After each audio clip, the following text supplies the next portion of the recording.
జయ వీరభద్రకు sir నమో నమో. First మీరు నియమ నిబంధనలు క్రమశిక్షణ అలవర్చుకోండి. శాకాహారంతో ఉండే శరీరాలు వెలుగుతాయి. ఇప్పటి నుంచి మాంసాలు అన్ని పుట్టినకి అర్ధాయుష్యు ఆరోగ్యాలు క్షీణించడం ఇవన్నీ మీ కర్మ, మీరు చేసుకునేది. దేవుడేం చేయలేడు. దేవుడు ఏం పెట్టాడు? శివుడు శాకాహారం శరీరం ఇచ్చినాడు. దీన్ని తీసుకొని మనం వెలగాల.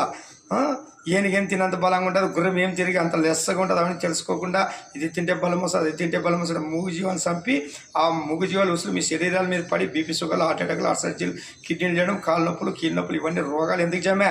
ఇంతకుముందు పూర్వీకులకి ఎందుకు కాలేదు? అప్పట్లో తినేటికి లేదు, వరణం తింటే పండుగ ఉన్నట్లు. అటువంటి వాళ్ళు అప్పుడు ఏం ముట్టుకున్నందుకే వాళ్ళు 80-90 ఏళ్ళని ఆరోగ్యంగా వెలిగినారు. ట్యాబ్లెట్లు లేవు, గ్లూకోజ్ బాటిల్ లేవు, సూదులు లేవు. అందుకే వాళ్ళు అంత ఆరోగ్యంగా క్రమశిక్షణతో పద్ధతులతో స్త్రీ పురుషులు ఎంత భయంతో వెలిగినారు.